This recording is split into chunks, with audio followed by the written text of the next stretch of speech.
All right, whatever. I go like this.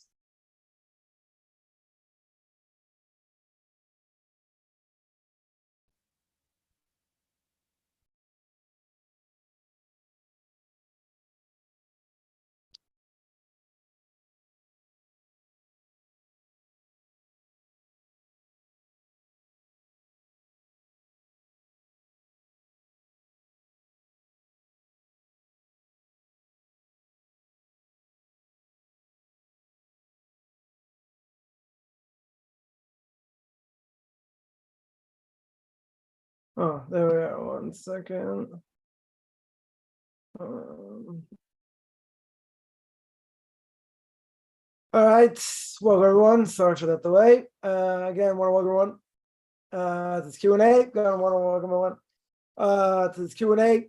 There's an issue. I don't know. Putting comments on YouTube. Not exactly sure why I went private, but all right, whatever. We'll deal with it. I have to deal with it at some point. Otherwise, want to welcome everyone to this Q&A.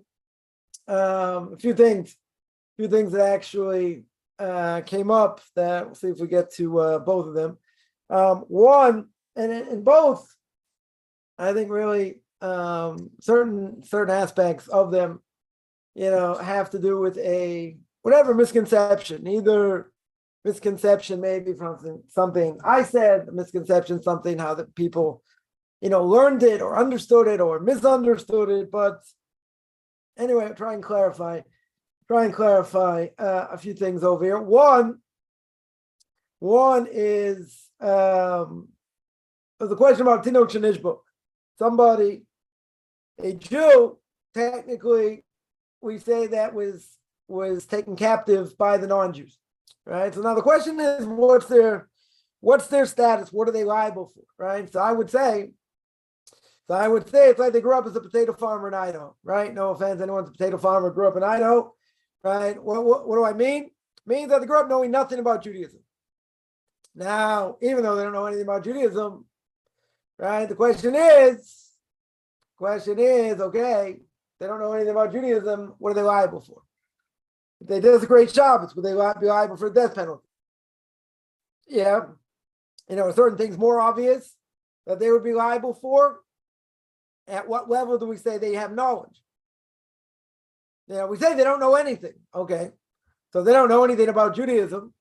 What? To what extent, and this is a huge discussion here.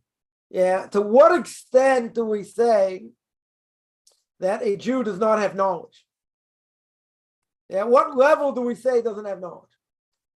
What if they, I don't know, they grew up conservative. They went to Hebrew school, twice a week, once a week, for let's say, a number of years. And they had a bar mitzvah or bat mitzvah. What level of knowledge, do they have? They heard something called Judaism, right? Maybe they heard something called Shabbos or the holidays, but they don't know anything about how to keep them.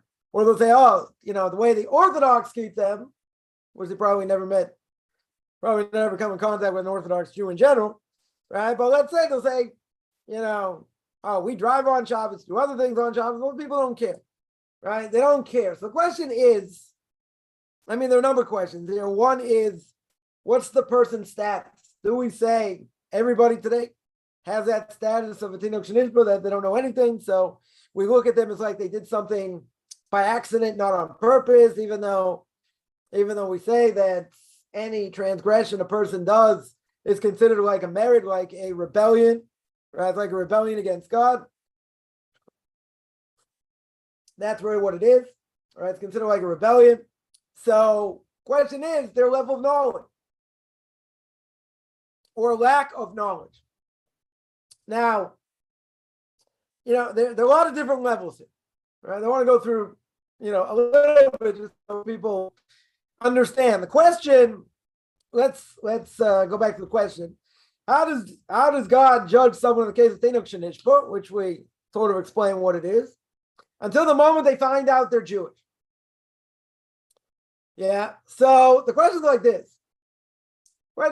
Somebody, let's say the parents, and this has happened a number of times. parents were Holocaust survivors, and they didn't want to tell their kids they were Jewish. Maybe like too much later in life. They did not want to tell their kids they were Jewish. Why? Because of everything they went through. All the hardship, right? All the hardship they went through. They did not want to tell, they didn't want to tell anybody, i.e. their kids or anyone else for that matter, that they were Jews, because they didn't want to get persecuted. They didn't want their kids to go through the same thing that they did. So now, question is, what's the status of those kids? So this is a classic case of Tinok Shenishba. They didn't even know they were Jewish, right? That would be the classic case. It's like they were taken captive by the non-Jews, right? So literally, we can look at that literally. In other words, they had no idea at all that they were Jewish, period. They didn't know. They didn't know they were Jewish. Now, if that's the case, and they had no way of knowing, let's say their parents, died in the Holocaust, and they let them stay with non-Jews or put them in an orphanage, whatever it was, and no one came to get them afterwards. And they were brought up as non-Jews. So in a case like that, there's no possible way for them to know. Right? We're going to make it very easy. Make the easiest case. They had no idea whatsoever they were Jewish at all. No idea. Right? Impossible for them to find out. So if that's the case, then how can we say they're liable? Say they're liable. Right? Maybe, since they didn't even know they were Jewish, so maybe you tell me everything they did was like they did by accident. They had no idea. Here, they didn't have any idea they were Jew at all. That's the easiest case. So now, make it a little more difficult. What about someone grew up Reform? Or someone grew up conservative? So Rabbi would say, someone who grew up Reform, regardless of that's who their parents were, and that's where they went, let's say the synagogue or whatever. The Rebbe would hold they don't have a din of Tinok Shenishba. They don't know anything, right? A lot of them definitely don't know anything. Not all of them, right? There's a story of a rabbi didn't even know how to put on tefillin. A Reform rabbi did not know how to put on tefillin. Yeah, can't make this stuff up. So my Rebbe would hold, why don't they have a din of Tinok Shenishba? Because if anyone assigns themselves with that movement, i.e. they identify with the Reform movement. Anyone knows history of the Reform movement, the late 1800s? So what did people decide? They wanted to throw off the yoke of Torah mitzvahs. So they had this movement where their entire goal, and that's in the bylaws of this movement, it's very easy to see. Their entire, the whole point of this movement was what? Was to uproot Judaism. To pick apart Judaism. Totally uproot it. Do whatever you want. Now, so my Rebbe would say, it doesn't matter, their kids, their grandkids, their great-grandkids, they're just born into that family, and that family's Reformed. So he says that's 10 times worse. Because of what the movement's all about and what it stood for and what it still stands for. That's their goal. They want to uproot Judaism, i.e. not keeping many Torah mitzvahs, whatever it is. My argument against that is that's true. I don't disagree. I don't disagree. That's how they started. That's for sure how they started. Started very relatively innocently, by moving the bima from where they prayed, not the front to the center, and took out, a prayer in Aramaic that we say when we take out the Torah, right? You'd say relatively minor thing. Yeah, well, you don't have a right to change anyway, but okay. So they started with that, and then it just snowballed. So I agree 100%. That's what their goal is. And that's what it was. And it still is today. Now, my argument, though, is that the conservative movement, they were more traditional. I grew up in the conservative movement, most people know. So they were more, traditional in the sense. They want to bring Judaism into the next generation, into the 20th century. Right now, 24th century. Want to make it more modern. But a lot of the leaders, A lot of the founding leaders were actually Orthodox. And they sort of went off. But at the end of the day, once they started to allow women to be rabbis, and they started picking and choosing what they like, what they don't like, this, that, and the other thing, that's a whole different thing. Right? Their goal was not to uproot Torah and mitzvahs. That was not their goal. Their goal was to preserve it. So a lot of the service was actually in Hebrew, and there are certain things they kept. They said, yeah, you have to keep Shabbos. They had a minority opinion, in New York, the Jewish Theological Seminary, that you're allowed to drive. And if you drive, you should only drive to synagogue, right? That was that was really the opinion, even though everyone does whatever they want, right? But that was according to the rabbinic assembly there, if you're going to drive, you only drive to synagogue. You don't drive anywhere else. Well, anyone knows anything about the conservative movement, most people drive wherever they want. So, even if they go to synagogue. So my argument was, you're right. They started out, they wanted to preserve Judaism. They wanted to put Judaism, make it more modern for the 20th century, right? Save American Jewry, make it more modern. Okay, that's their goal. Now, there are people there that believe God gave the Torah to Moses and passed it down. Others believe, other rabbis, quote unquote, there believe, it was written by man, it was divinely inspired, whatever that means. So you have anywhere from almost Orthodox beliefs to almost Reform beliefs and everywhere in the middle. Now, the problem is, I would say they're only 10 years behind Reform. I mean, they have gay rabbis, they have mixed eating. I mean, that should be the worst problem. It's mixed eating. They have all kinds of things they do that go against Torah, that go against Jewish law. So what's really the difference between them and Reform?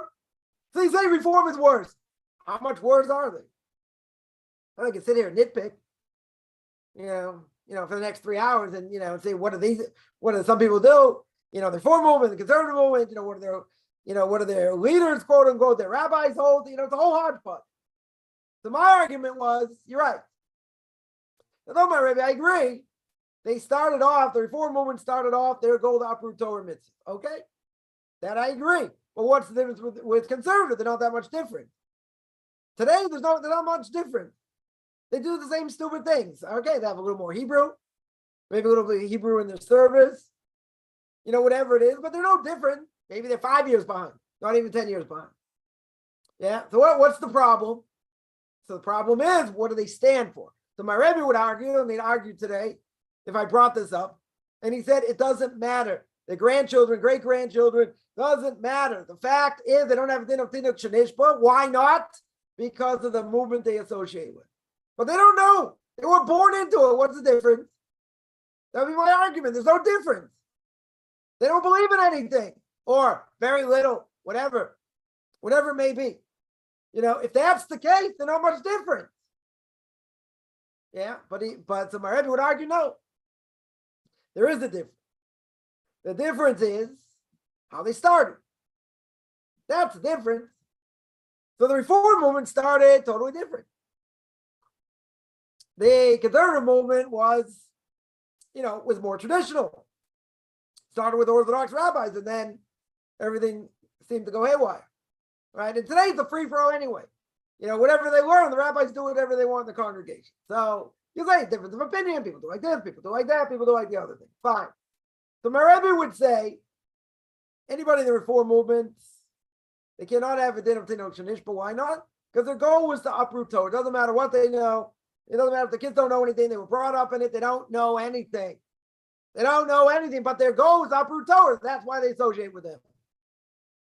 I mean, I disagree. I just think they don't want to be conservative, so they'll be Reform. And they're certainly not going to be Orthodox. It's not about ideology. Today's not about ideology. People just identify with certain things because they identify with it. Nothing to do with ideology. If you'd ask most conservative Jews or most Reform Jews, what do their movements stand for? They couldn't tell you. I guarantee they couldn't tell you. They don't know. They don't know what their opinions are. They don't know anything about them.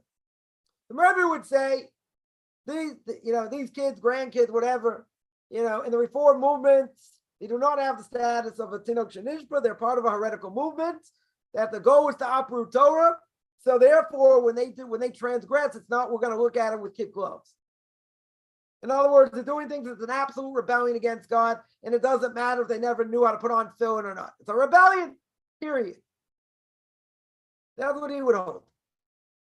Now, the conservative movement, we'll say just about everybody else. So also, why are they going to a conservative synagogue? Well, maybe it's the only one in town. Maybe it's the closest one. Maybe they like the rabbi better there. I don't know. But it's not about ideology. By some it might be, but most people are going to be about ideology. Now, what's the problem here? What's their stat? What are these people's status? What's their status? I would say 70% at least or more do not keep Shabbos, or kosher. Forget about family purity laws. I mean, it's probably like -%. But they estimated in the early 2000s, they estimated they're losing thousands of people a year, assimilation into marriage. So these people, what's their level of knowledge? So I'll tell you lenient opinions, and I'll tell you more extreme opinions. There's an opinion from the Torah giant for the last generation, no question about it.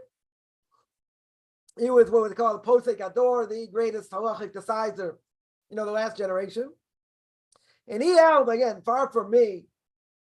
definitely far from me to argue with him, right? But he held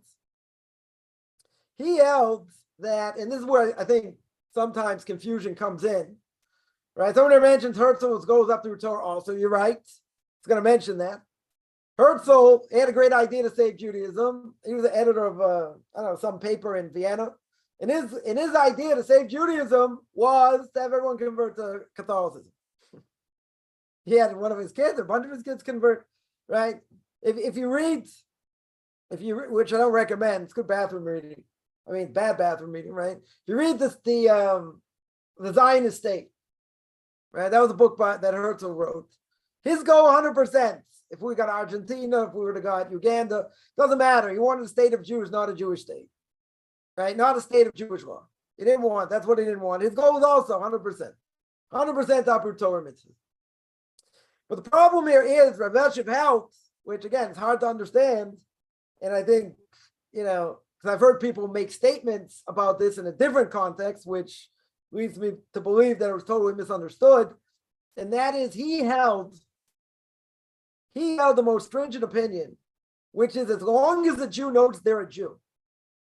Now, again, this is not about proof and DNA and all that. It has nothing to do with DNA.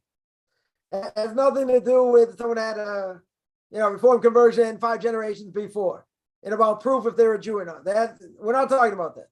We're talking about somebody 100%, no questions asked. They're a bona fide Jew. There's no question. They are a Jew.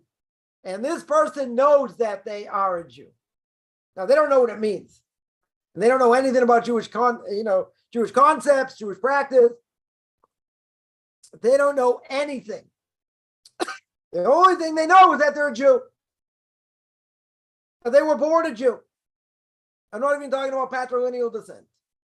Not even talking about people, and I've heard this, a million times, I think I'm Jewish. Thinking you're Jewish doesn't matter. When I think of my heart, doesn't matter, right? Let's keep in mind, this is a Talmudic concept. Devarim shebalev eino devarim. Words in my heart, they don't matter. Words in my mind, they don't matter for most things. For some things they do matter, but for most things they don't. I've heard this many, many times. People will tell me, can't go through conversion. It's too hard. It's this, it's that, whatever. They're in the process, and they'll tell me, very emotional, I believe 100% I'm a Jew. Okay?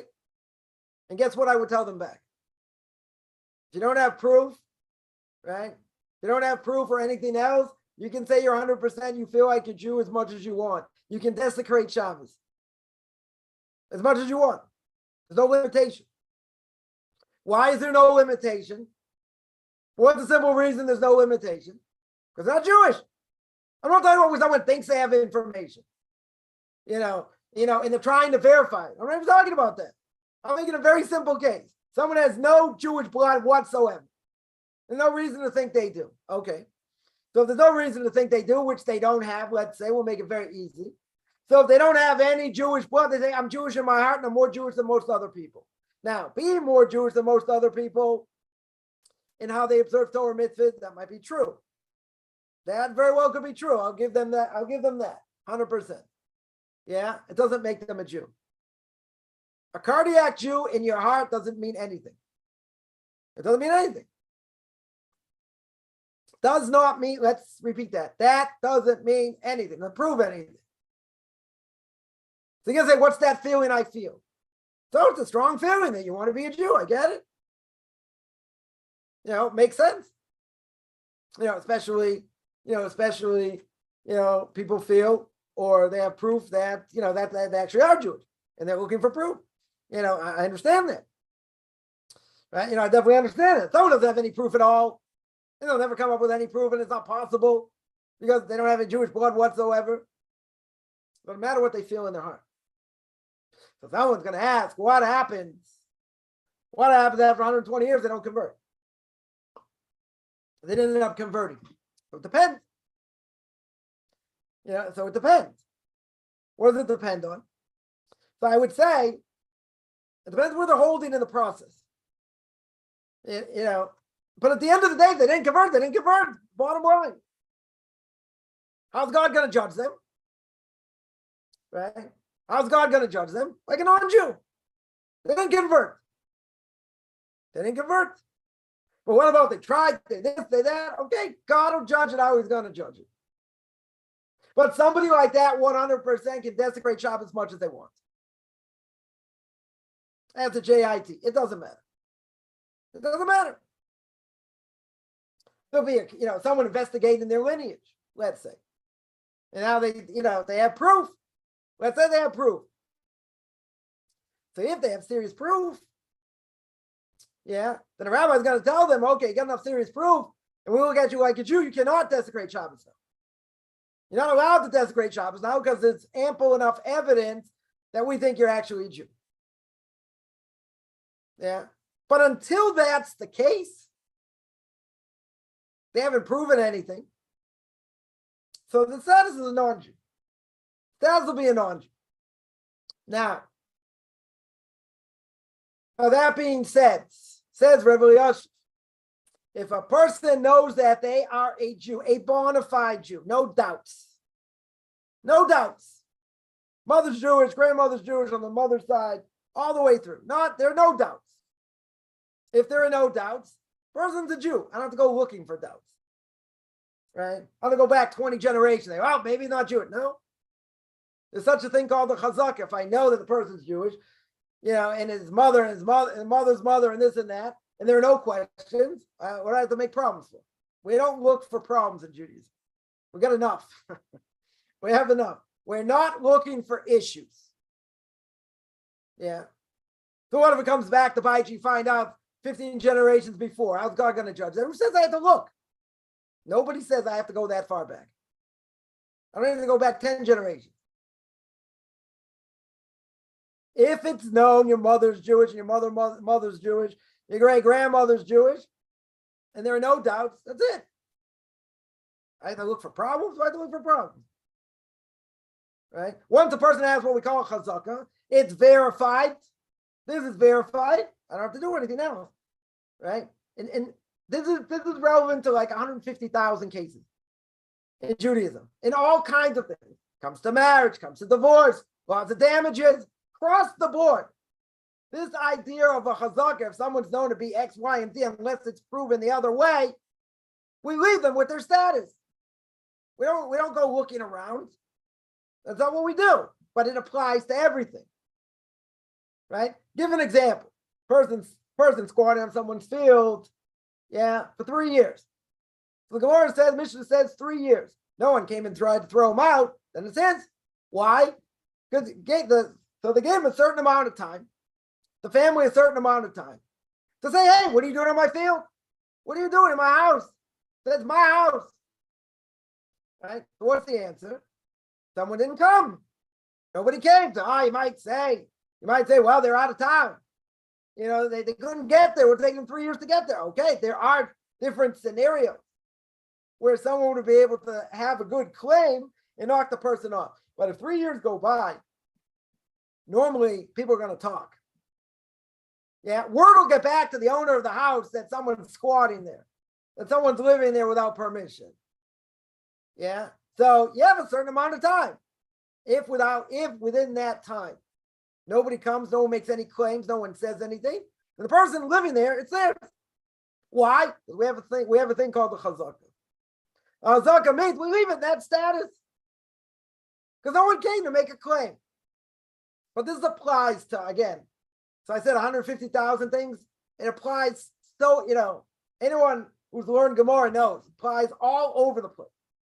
Marriage, divorce, it comes to the damages, all kinds of things. Millions of cases come up like this. Yeah. So the question is, when do I leave this? Someone has an object, someone has something, in the property. Guy comes along and says, it's mine. So what do you mean? You sold it to me. Oh, really? You sold it to me? Yeah. Do you have a document? You have a star, you have a document, you have witnesses, right? So the onus is, if I have it in my possession, yeah, just give this as an example. I have it in my possession. I have this big vase in my possession. This guy says, you stole it. And you put it there. I said, really? Now you're going to call me a thief? Okay. Do you have proof? Show proof. Bring any proof that it's yours.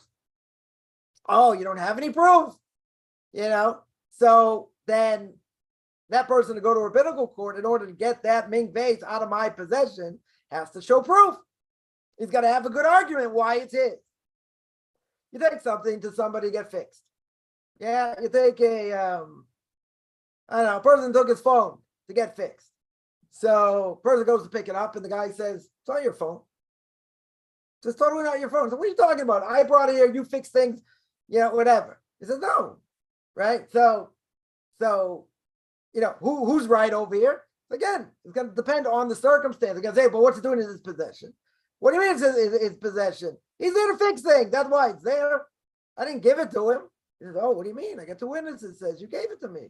You said, I probably couldn't fix it. So he said, here, have it. So then he could keep it. Right? If he's got a good argument. There are so many circumstances where we say, okay, the burden of proof is on you. You have to show. You have to bring that burden of proof. Otherwise, if I have something in my possession, what's the assumption? We can make up 100 cases here, right? But what would be the assumption? It's mine, unless proven otherwise. Yeah, that's what a chazaka is. You have to prove to me or someone else, whatever, why this thing belongs to them. Because I can say you stole it. You came to my property, you stole it. You have proof for that? And what can the other guy say? You sold it to me. I bought it legally. Yeah. So the question is, okay, who's got the proof? Who's basically going to listen to? Right? So it depends on the circumstances of the case, but there are hundreds and thousands of cases like this all the time. All the time. So, the burden of proof is on you, for whatever reason.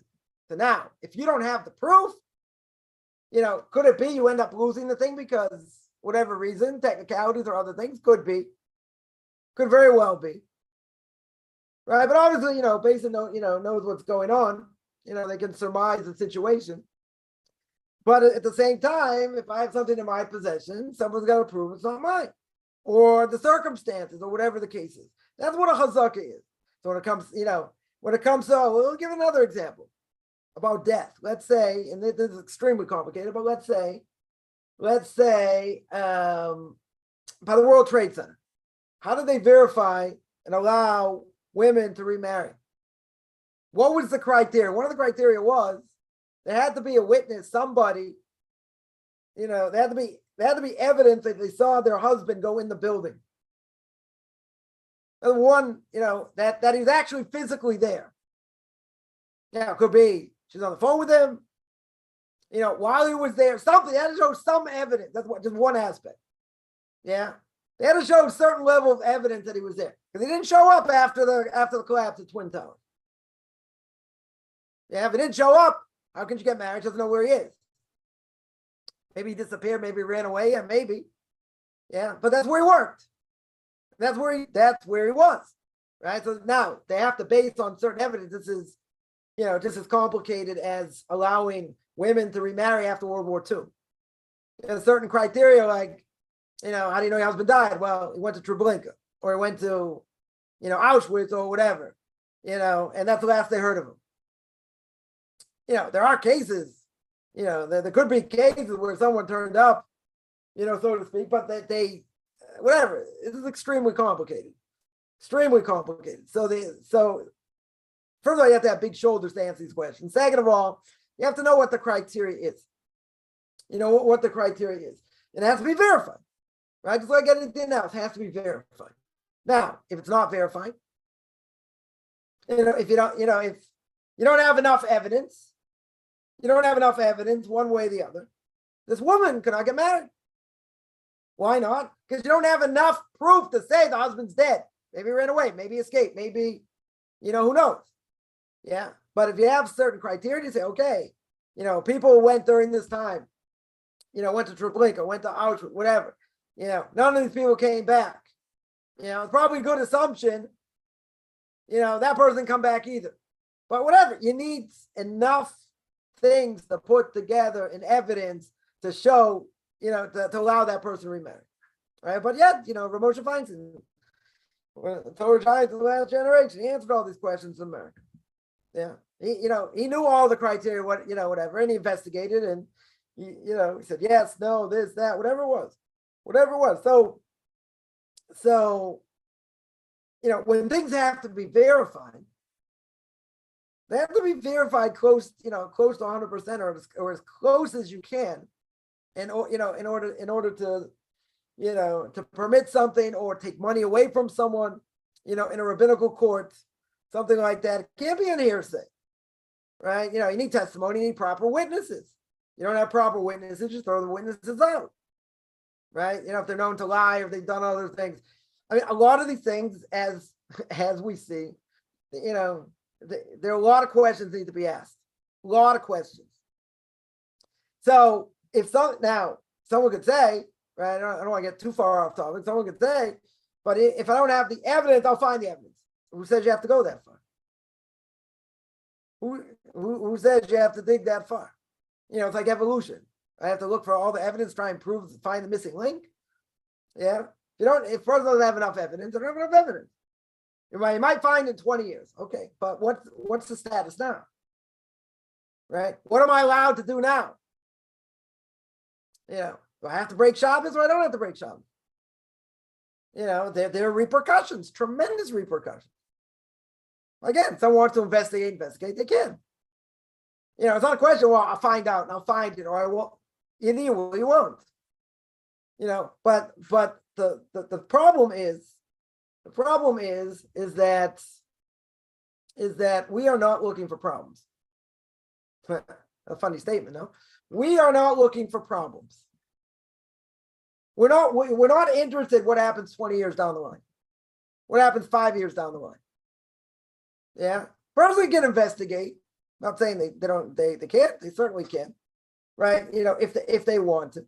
But practically speaking, on the ground, what are the facts? Facts is, let's say, person doesn't have the evidence. Okay. A person doesn't have the evidence, they have to break Shabbos. They have to break Shabbos. That's the bottom line. So there's a question over here. There's a question over here in general. When it comes to evidence, certain things when it comes to evidence, you have to have clear-cut evidence or close enough evidence. But a rabbinical court, again, if they're not sure, they don't have enough evidence, and let's say Reuven claims Shimon, he owes him $100, and there's not enough proof, and the $100 is really by Shimon, right? Really by Shimon, Reuven needs a lot of proof to show. He needs enough proof to show that Shimon's liable to pay him. Depends what Shimon says. Did he have witnesses? He didn't have witnesses. Bottom line, if it doesn't have enough evidence, can't take the money out. The money stays by Shimon. Tell me, Shimon really borrowed the money. He finagled his way. Okay. God will get him in other ways. But according to what our eyes see, according to what the rabbinical court sees. Yeah, what's the bottom line? Can't take the money out. You have to be clear. Now, I want to get back to Tinok Shenishba here. So, Rav Elyashiv holds, if a Jew knows that they are a Jew, bona fide Jew, that's all it takes to say he knows he's a Jew. He's not a Tinok Shenishba. That's the most extreme position. Right? It's a hard position to understand. Why? Because even if he knows they're a Jew, I know plenty of people know they're Jews. There's no question about their lineage, right? Let's say. So they know that they're Jews. So what? That mean they know anything? It absolutely does not mean they know anything. Doesn't mean anything. Why not? Just because they're Jews, they think, it's only a stringency to keep Shabbos. They think, only the Orthodox cannot wear wool and linen together or keep kosher. All right, they're misguided, 100%. They come up with their own thing. But the fact that they know they're a Jew, they don't know what it means to be a Jew. According to Rav Elyashiv, doesn't matter. According to that, he doesn't have the din of Tinok Shenishba. So I'll take Rav Adi Yosef. I heard this, didn't see it in print. Someone said he gave it over live in a class.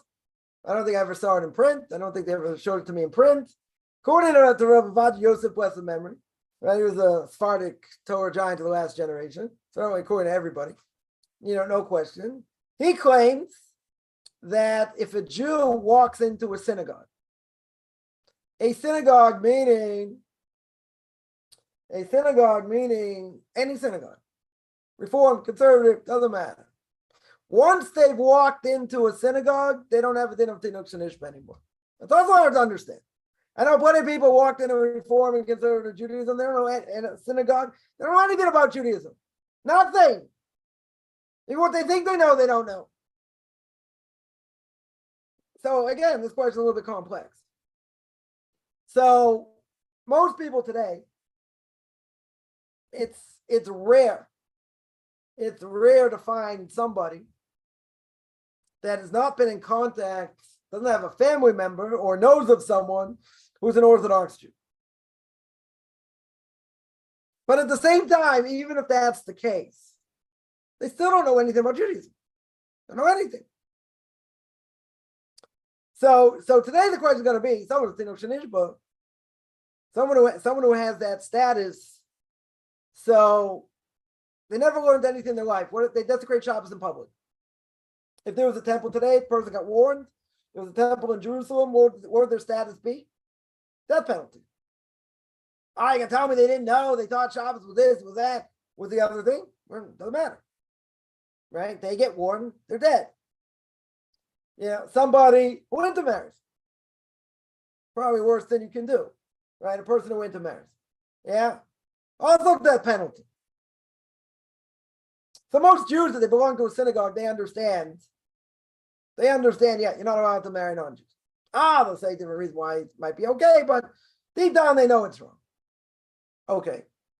So there are things that people do that, are more obvious.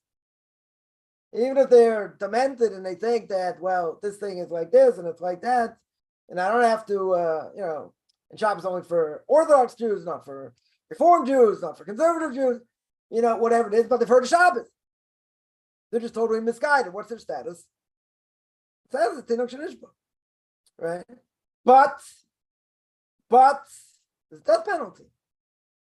You don't get off scot-free by saying, well, we never learned and I never understood what it really meant. Where do you get off scot-free? For other things that you did, that you didn't know about or whatever, that are also in the Torah, maybe less well known, but a person transgressed. So that's a whole different thing. It's forbidden for them, but either they're doing it on purpose, they're doing it without knowledge. And today, most people today are doing things just because of desire. 100% because of desire. Because that's what they want to do. Forbidden is not forbidden, it doesn't matter. It's desire. Now, so then the question is, how are these people viewed? So we say there are a lot of different levels here we explained before.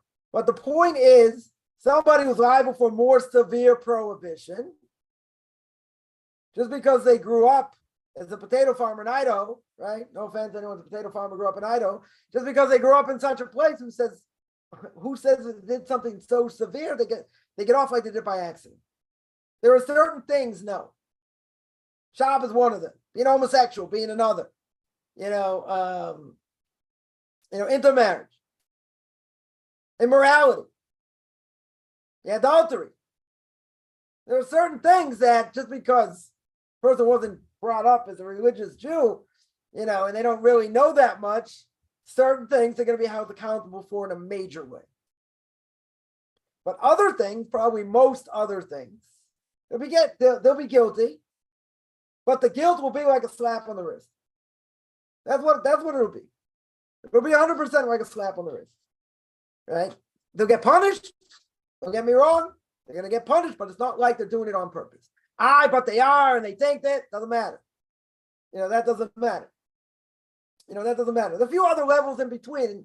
I think most people get the, get the idea. But, I want people to understand this misconception, right? And the misconception is that when a person says, I'm a Jew, that they know that they're a Jew. This context is they know that they're a Jew in the context that their mother's Jewish and that their mother's Jewish. There's no doubt. That's what it means. It means that they know themselves to be Jewish. I'm not talking about patrilineal descent. They know themselves, no doubts. They know themselves to be Jewish. Now the question is, what do they do with it? And at what level do they do that? Yeah. Thinking you're a Jew doesn't matter. That everyone knows. What I think in my heart doesn't matter. Someone will take issue and say, come on, you don't know how God's going to judge it in the end. What if they don't convert? Well, don't you have to listen to the rabbis? The rabbis say you have to go through conversion if you have to. And you didn't do it. So the question is, where's the person holding? Can you bury that person in the Jewish cemetery? They're not Jewish. Right? Let's say they're not Jewish.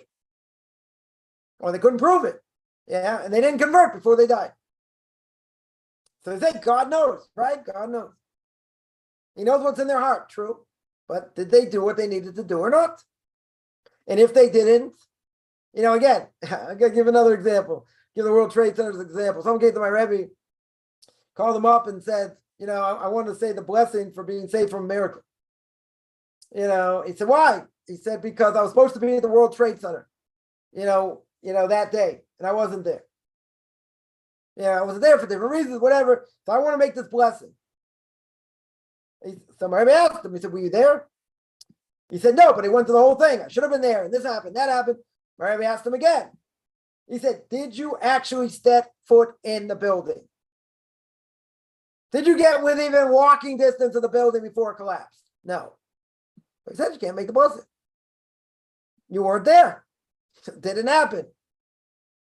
And if a woman, and if a woman's proven to not be pregnant, and let's say it's proven she's not pregnant, and she's claiming I'm pregnant. This is what I feel, and this and that, and I feel all these different things. Blood tests don't show anything. Yeah. Home test didn't show anything. But I feel it, really. I feel something, this, that.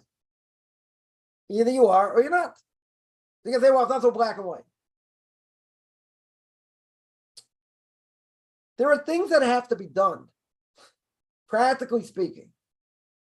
Yeah. If someone's in the process of conversion, Messiah comes. Now what? That's a good question. That's a great rabbi's question, because a lot of people ask the question. So he said if they were already accepted by a rabbinical court before conversion, they hadn't finished. So the rabbi told me that they should be allowed to finish after, after the fact. Why? Because they're going to be such miracles. But, when the Messiah comes, they're not allowed to convert because they don't have free choice. Then you won't be allowed to convert. So that's a different issue. That would be a different issue. If someone says, I've done everything else, I just haven't gone to the mikvah. I haven't gone, in front of the basin. But I'm doing more than most Jews. Okay, that's true. That might be true. So, I feel the pain. They want to have the status, makes sense. They don't want to be in limbo. Yeah, and that's another thing. I'll just mention with all this. This is why we go through this process, or some people go through this process, right? You want to get to the end. You want to finish at 100%. You want to have no doubts. You're going to say, if I can't, certain rabbinical courts get shut down and rabbis can be thrown off. Yeah, in theory, doesn't really happen so often. But you do it to the best of your ability. That's what you have to do. And you have to get to the finish line. Hopefully people get to the finish line. But if you don't get to the finish line, and again, people will be, really mad why they couldn't and what happened and different things and how they might have got stopped or they got sidetracked, whatever it may be. Now that person dies. What's their status? They're going to go in front of God and say, I was holding better than 95% of world Jewry. God's going to say, but you didn't finish. You didn't do what the rabbi said you needed to do. You weren't under onus. You could have done it. This happened, other things, whatever it was, right? How can that person with a straight face, I don't know how you do this as a spirit, right, as a soul, how can you with a straight face look God straight in the eye and say, I deserve to be buried in a Jewish cemetery? You don't fit the criteria. You did not fit the criteria. You didn't do what you had to do. If you did what you had to do, very good. If not, you'd be buried somewhere else. There's nothing in between here. Not about lenient opinions, not lenient opinions. Either you did or you didn't. That's what it is. That's black and white. Somewhere in the middle, they will bury him anyway in the Jewish. How can you do that? The person is not a Jew. Whatever they think in their heart, it doesn't matter. And there are plenty of people tell me that. Plenty. I'm more Jewish than most people. Okay, could be. Not denying that. You didn't finish. You're lacking. There's a reason why you have to go in front of a rabbinical court without going into all the details. There's a good reason why. They didn't do it. They didn't fulfill what they needed to do. If you didn't do it, I don't know, a person wants to do certain things, you didn't finish. You didn't finish what you're supposed to do. Person goes through high school. They're 2 classes short. Or college, university. They're 2 classes short. They want the degree. What are they going to tell them? You got 2 classes to finish. So you didn't fit the criteria. They jump up and down. They scream. They threaten. They this. They that. Are they going to give them a diploma? No. Maybe you bribe them. Could be. Right? Maybe you could bribe them. But if that doesn't work, what are they going to tell you? You're not getting a diploma until you finish. You got 2 classes. Finish them. Finish them in your time. Doesn't matter. 2 years down the line, 5 years down the line. You have 2 classes to finish. Did you finish? No. If you didn't finish, you didn't finish. Again, you can tell me circumstances, this, that, you get all kinds of things. Okay. Bottom line, I'm already saying right before you go to the mikveh, you can eat you can eat a ham sandwich. You can do all kinds of things that are permissible to do, right before conversion. I wouldn't tell necessarily people to do that, but there's nothing to talk about. It's permissible. It's 100% permissible. Go eat shrimp, go eat lobster, go eat, go do whatever a person's going to do. So I asked him, I said, well, you tell people to do that? He goes, are they Jewish? I said, no. They go to the mikveh yet? I said, no. That's it. Once you're not a Jew, so you got free reign to a certain extent. Once that status changes, okay, that's a whole different issue. That itself is an issue. Someone asked, what if someone dies, they don't know they were Jewish? I don't know. They'll get judged for things they did, like doing it by accident. Will they have a portion of the world to come? Don't know. Depends on what they did. If it was impossible for them to know that they were Jewish, they never found out that they were Jewish. God made it that way, right? Either they did certain things themselves. However it manifested itself, they didn't find out they were Jewish. Yeah, it's hard for me to believe that, let's say there's no possible way they could have known. How can that be a claim against them? That's very hard to say be a claim against them. Because then God's going to say, I'm not going to give you anything because you should have found out. How could he found out?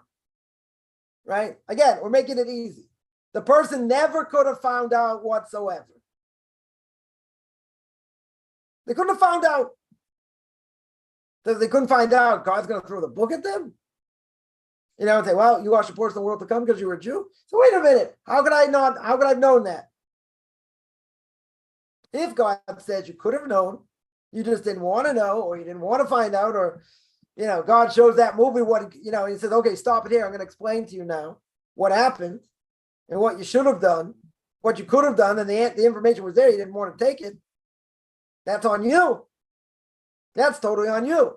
If it's not, and there would be no possible way, any way whatsoever, however you want to slice it, there's no possible way for this person to find out that they were Jewish, then they have to have a portion of the world to come. It would be obvious they should, because why would God punish them that way? Or it could be, God said because of what they did in the previous life, they bring him in this world as a non-Jew. Right? They bring him in this world. He's brought back, this world as a non-Jew.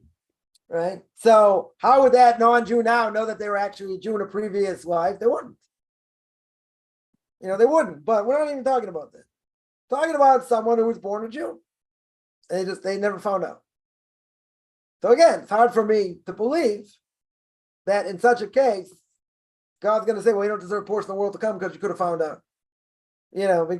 I'm talking about a case there's no possible way they could have found out. If there's a way they could have found out they didn't want, that's a different issue.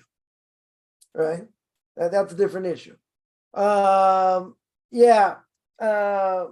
asked, how deep should we try to understand God? Transcendental understanding. Again, I would tell people like this. Read the book Derech Hashem, The Way of God, very hard book to go through. But I would say go through it. Read it once very quickly. The book's all about why God created the world, the purpose of man, reincarnation, evil inclination, good inclination, status of non-Jews, how, spiritual forces, and how things work. How far do you have to go to try and understand God?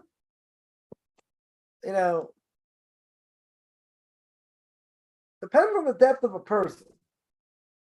There are people that, have learned so much, they can learn Kabbalah, they see things in a totally different realm. We have an obligation to try and understand, God, what he wants from us in this world to the best of our ability. You want to talk about, existential, like in Duties of the Heart, after the introduction, talks about God's unity, right? There's a whole gate there trying to proving, let's say better, proving that, God is one and disproving Christianity and other so-called, religions and why Judaism is true. Now, a lot of people would say you shouldn't learn it. Why? You shouldn't learn it. Why? Because it could lead to heresy. Because bringing up questions that shouldn't necessarily bring up, because it might cause, it might give you a lot of doubts. A lot of it has to do with Kabbalah also and different things. But at the end of the day, we understand who God is, quote unquote, by going through his book, by understanding what it says, right? Delving more into it, Kabbalah, this and that, no. It doesn't mean we don't have to try and understand, there's a lot of good books in Jewish philosophy. Most of them haven't been translated, trying to understand certain things. Derech Hashem is a very good start. Very, very good start, right? If you think you need more depth than that, okay, then, we can have a discussion. There's a lot written by the Maharal, again, never been translated. Then, he speaks about a lot of these things, a lot of these deeper things. Also, how far? I don't know. It depends on the person. It depends on the person. Some people feel that, that's their niche, so to speak. So they want to, delve into things more and understand what's behind things and, and how things work, which is pretty crucial, even more crucial than actually knowing the mitzvah itself. Knowing what to do is how it works, and what's behind it. But, I just want to point out one other thing, because there's another question that came up, right? And that's, and that is about understanding practical Jewish law. Now, there are a lot of good books on practical Jewish law. And I think people should have a good library, and all waking up in the morning and Shabbos and all kinds of things, how to follow the holidays, etc. But remember one thing. So, it's good to have these reference books. There's no question. And a lot of them are going to be confusing because a lot of people are missing information, especially, let's say, the laws of kashrus, the laws of Shabbos, the laws of blessings. So I would tell people, and again, this needs to be understood. I would tell people, you have a question. You may not be able to look it up yourself. Probably a lot of times, if it's a confusing question, the book's not going to help you. Why won't the book help you? Because maybe it's a middle case. You say, well, maybe it could be like this, maybe it could be like that. Is it similar to this? Is it similar to that? Person may not know. So what should a person do? Ask practically. Ask someone who knows. Maybe go to Rabbi Dr. Google, see if Rabbi Dr. Google has an answer. Going back to the book as a reference may not help. It may help. But I want to make things very clear. These books are very good to have. Extremely good to have. As reference. At the same time, they should be learned. Definitely should be learned. It should be gone through. But you can't do it by yourself. So that's why I would say, if a practical question comes up, you have to ask somebody what to do. Going back in the whole love this and what it means and what's behind it and this and that's only going to confuse a person. Right? But it's true. You need the basics behind, if you know the basics behind, let's say certain categories of the laws of Shabbos. The idea of selection. You're not allowed to take the bad from the good. Right? You're not allowed to take the bad from the good. So now what happens? Now it depends if it's right before the meal and are using an instrument at the selection. But let's say you're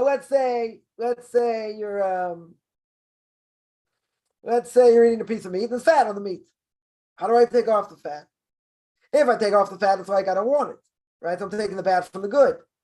But if I know there's a general rule, and the general rule is if I take off a piece of the meat that I want to eat, that is good, with the fat that is not good, then that's permissible. Why? Because what's forbidden in the laws of selection in general? I can't take the bad from the good. Okay. But what if I take the bad from the good and the good? I'm not taking the bad from the good. I'm taking what I want from what I don't want and what I want. That's okay. That would be permissible. So now if I understand that rule, so then that works. Let's say I want to take, I have salmon on Shabbos. So I want to take the bones out. I can't do it. It's borer. It's selection. Not allowed to do it. Oh, but I know a general principle. The general principle is if I take some of the salmon that I could eat with some of the salmon that, with the bones that I'm allowed to. Why? That's taking the bad from the good and the good. So you're right. So I would agree that if you know general principles, which is more important than knowing the halach itself, which I've said a million times, right? Said a million times, it's crucial to know what's behind what you do in order to know what to do. But practically speaking, if you have a question on what to do, if you don't remember or are confused about what's behind it, you won't know what to do. So in such a case, the book or the reference, whatever you're looking at, is not going to help you. It's going to confuse you. It's going to confuse you more. So therefore, practically speaking, what do you have to do? You have to ask. You have to ask because maybe it's a middle case, doesn't cover it. But you're thinking maybe it's like this or maybe it's like that. Maybe it is. Maybe it isn't. And if it isn't, then you made the wrong blessing. Or you just transgressed the Torah prohibition on Shabbos. Right? Knowing what's behind it, more crucial, I would say, than even knowing what halach is. Right? Anyone been in any of my classes, I mentioned that a lot. But practically speaking, you can't necessarily look at a reference book if you don't know what you're looking at and you don't understand what's necessary behind it, total confusion. But it's good to have these reference books. It's good to go through these things, right? But you need someone to take you through it. Can't do it on yourself. There's no possible way you'll get it by yourself because it's just too confusing. There's too much, there's too much information. Yeah. So, in that sense, practical law is if a person's confused, you have to ask. If you know what's behind what the question is and you understand how it works, maybe you'll figure it out. Maybe there's a good chance you'll figure it out. But you might end up wasting a lot of time trying to see, well, Does it really mean this? Doesn't mean that? I'm not really sure. Then there's total confusion. You better ask. It's better to probably ask, right? But at the same time, person wants to look it up. I'm not saying you can't. And if it fits the criteria, and you're pretty sure, very good. Then you can ask someone, right? You can ask someone after the fact. Yeah, but if it's a question of going through the material, if you master the material, you understand it, very good, right? So then you don't need to go ask. Then you know. But I guarantee you, a lot of people are going to have trouble with this. Why are they going to have trouble? Because they don't have the concepts down. They don't understand how the concepts work, and there could be exceptions. Absolutely exceptions, right? One example, blessing on strawberry. What's the blessing over strawberry? Ray Priyadama. Grows from the ground. But it's like a bush. It's higher than the ground. It's more than three hand breadths above the ground. So maybe it's more like a tree. It's a whole question over here. There's a whole question. So they have a book on blessings, and it goes through the whole thing. It goes through the whole thing in botany, right? Right. It goes through the whole thing in botany, and it tells you, right? It tells you about it, whatever. But it's confusing because it's an exception. It's an exception, right? There's certain things that are exceptions. That's not going to help you. So you might end up making the wrong blessing, because you can say, okay, I'll make a Bray Prayer 8. Well, that's a problem. That's a blessing in vain. Why? Because it's not a tree. If you tell me like an apple, I made a Bray Prayer Dhamma, that's okay. Why? Even though I made the wrong blessing. Because an apple grows in a tree. But it grows on the ground. Isn't it true it grows on the ground? Yeah. 100% it grows on the ground. So that my statement is true. My statement is true. But a person may think, I just looked it up, I made the wrong blessing. Now I have to make a new blessing. Yeah, they see they made the wrong blessing. But now they're going to make a mistake because they don't remember, if my statement is true, even though I made the wrong blessing, then I don't have to make a new blessing. I fulfill my obligation. The only question is, if my statement isn't true, if my statement is not true, that's a different issue. Then I have to make a new blessing. I made a wrong blessing. I made a blessing in vain also. True. But then a person can make a mistake. So if you understand that concept, if you understand how these concepts work, you won't ask the question. Then you have the answer. Yeah. But you might forget. Person may forget, but is this statement true? Right? They may not remember if the statement is true, even though I made the wrong blessing. Person made the wrong blessing. So that's it. They fulfill their obligation. Book knowledge may not help you here, because you may forget about that. So that's something you have to ask. If you understand how the concept works, and you understand it very well, good. So then you won't have the question. Then you know what to do. Right? The problem is going to be people are going to think they know, and they make mistakes. So better making the mistakes as a non-Jew than as a Jew. Right? But that's why it's better, if you have a doubt, you want to go race to your books to look it up, okay. I'm not going to say not to do it. But if you don't understand the concept of what's going on, which a lot of people don't, I guarantee, because it's extremely confusing, then you should ask. Right? That was my point. Then you should ask. But sure, understanding the concepts behind what you're doing, of course, it's crucial. I never said it's never crucial. I mean, if I did, then it's misinterpreted. But I would never say such a thing. Because I always say what's behind what you do is crucial. That's crucial to understand what the law is and what I have to do and why I have to do it. Yeah. Any other? At what point, no heights journey should they go to Beis Din? When they live within walking distance of a Jewish community, they think they have enough knowledge to pass the test. Some people would say, you live in a Jewish community, walking distance, go straight away. So I would tell you it's a waste of time. Total waste of time.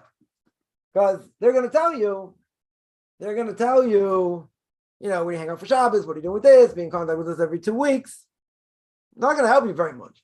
If you come in with much more knowledge, different issue. Again, I'm not saying, if someone wants to go to base in the beginning, they can. I'm not saying not. I just think it's a waste of time. I think it's a total waste of time. Right? But, in my case, in my case, let's say my class, someone lives in within walking distance of an Orthodox synagogue, right? It's been by me for at least a year, give or take, not even, right? And they feel they're qualified to go. Okay, we'll have a discussion. Have a discussion and see. See what their knowledge level is. But again, can someone go to the rabbinical court straight away? Sure. I wouldn't recommend it. I think it's a waste of time. But someone wants to. I've had people do it, because they got a lot of pressure once they move to a community. It's okay. Like I said, I don't think a basin's going to do that much. But if you come in with much more knowledge, that's a whole different one. That's a whole different thing. That's a whole different thing. We'll go to chapter 18 in Parshas Korach. What's chapter 18? That's probably the last question. I have to run in a second.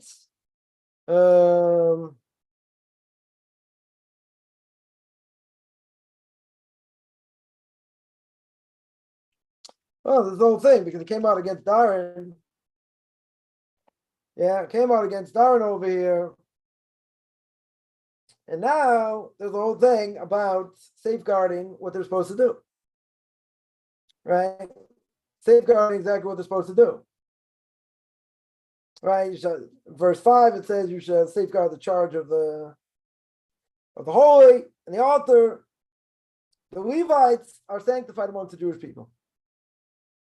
Yeah, because they come from the tribe of Levi. Right? So they're singled out as being different than everyone else, and they have different things. They have different things that they have to do. And by giving tithes to the Levites, tithes to the Kohanim, right? What are you showing? They have different job. What's their job? To serve in the temple. They're serving in the temple, they're not working. Not quote unquote doing other things to bring in money. Yeah. So what do? So they have to be supported. Right? They have to be supported. So too, people, men, if they get married, a lot of people, at least for a few years or whatever, learn full time. I might get a stipend, small stipend, whatever. But they have a staff like a Kohen. They should be supported. They should be helped. No question. Self-sacrifice. They're not working. The wives are working, and let's say, they should be helped. But some people are going to say, "Oh, let them do something real." Yeah, imagine someone goes to university, is writing a book on tax law, free room and board.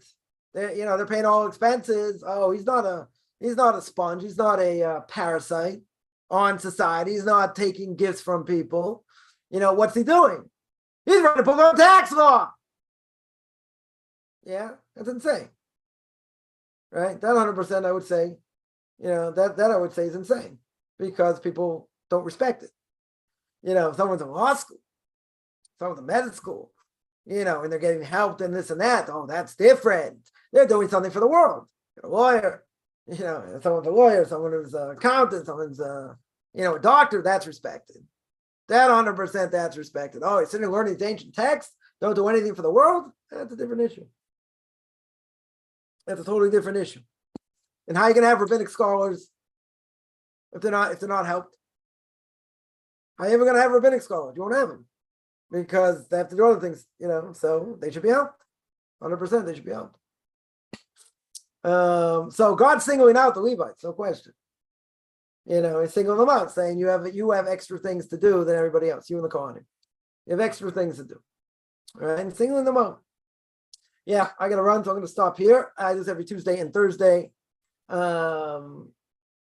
o'clock Eastern time, 5 o'clock Israel time. Anyone has any questions, find me on Facebook at Chaim Kaufman or Beyond Orthodox Conversion Judaism or orthodoxconversion.com. You can take a look at my YouTube channel, Beyond Orthodox Conversion Judaism. There I have videos on Pirkei Avos, Ethics of Our Fathers, Q&As, Torah portion of the week, controversial issues, Leviticus chapter 16, 15 for that matter as well. Or you can send me an email, rabbichaimkaufman@gmail.com, RBBICHAIMCOFFMAN @gmail.com. Wishing everyone a good beginning of the day, middle of the day.